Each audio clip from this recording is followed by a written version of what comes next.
हर चीज़ के दो किस्म के असरात होते हैं, एक मुस्बत और एक मनफी, जिनका इन्हिसार हम पर है कि हम उसको किस तौर तरीके से इस्तेमाल करते हैं। लेकिन अगर ज़रूरत और फ़ायदे तक महदूद हो तो जिस्म और ज़हन पर उसके मुस्बत असरात मुरतब होते हैं, और अगर इस्तेमाल हद से तजावज़ कर जाए तो बहुत बड़े नुकसान का बाइस बनती है। तकरीबन आज से 25 साल पहले की बात है कि हमारे गांव में चंद घर तक पीटीसीएल लाइन आई थी। जिस दिन पड़ोसियों ने घर में टेलीफोन लगाया था, उस रात हमारी खुशी की इंतहा नहीं थी कि अब कम से कम घर से दूर शहर में रिश्तेदारों से बात तो हो सकेगी। बहरहाल वक्त के साथ साथ सन 2002 में एक दिन मोबाइल फ़ोन, जो कि नोकिया कंपनी का था, वालिद साहब ने खरीद कर घर लाया। हैरानगी उस वक़्त के तार के बगैर भी मोबाइल फ़ोन पर बातचीत हो सकती है।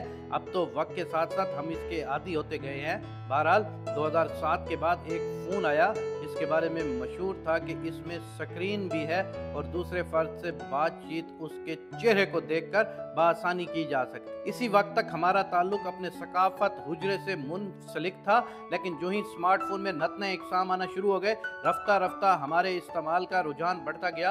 वक्त ने जो ही रफ्तार बदली, बड़ों की देखा देखी से नए आने वाले नस्ल पर भी उसके असरात मुरतब होना शुरू हुए और हर घर में हर फर्द तक ये वबा बआसानी पहुंच गई। छोटे बड़े इससे आदी ऐसे हो गए कि हर घर में सुबह शाम internet, game, Facebook, TikTok, Instagram, YouTube ऐसे इस्तेमाल होने लगा जैसे जिस्म के लिए खुराक ज़रूरी हो। अब रात को आराम की बजाय मोबाइल का इस्तेमाल इस हद तक पहुंच गया है कि सुबह अजान तक की खबर ना हुई, एक न रुकने वाले तूफान का आगाज हो गया। अजीब बात यहाँ से शुरू हुई कि नौज़ायदा बच्चे झूले में भी मोबाइल का दिलदादा बन गया। माँ की मोहब्बत अब मोबाइल फ़ोन ने ले ली। लिखाई, पढ़ाई और तालीम से नई नस्ल मुकम्मल किनारा कश होती गई।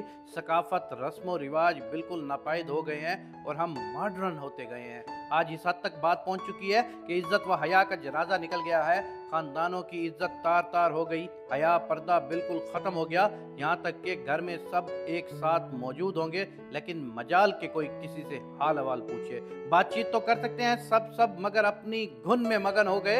हाय अफसोस, अब कोई जहनी मरीज बन चुका है।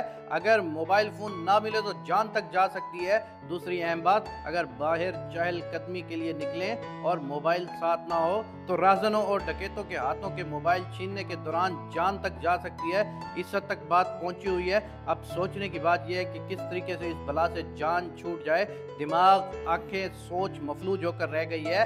पबजी, एम्पलीफायर गेम्स में तो जुनून इस हद तक पहुंच चुका है कि नफ्सियात मफलूज होकर रह गई है। नई नस्ल पागलपन का शिकार होती जा रही है। अक़वाम मुत्तहिदा के इदारे WHO की रिपोर्ट के मुताबिक 17 साल से कम उम्र के बच्चों को मोबाइल और स्क्रीन वगैरह 1 घंटे से ज़्यादा न दे तो मुनासिब होगा। इसके मुस्बत और मनफी असरात के बारे में आगाही निहायत ज़रूरी है, जिससे कम अज़ कम नई आने वाली नस्ल को इसके नुकसानात का मुकम्मल अंदाज़ा हो, ताकि अपनी रही सही सकाफत, तहजीब और इस्लामी इक़दार में अपना गुजर बसर कर सकें। बहरहाल अब भी वक्त है। ये वीडियो सिर्फ इस्लाही शऊर उजागर करने के लिए एक कड़ी है। आने वाले वक्त में हम कुछ ना कुछ सुधर सकें। अल्लाह पाक हम सबका हामी और नासिर हो।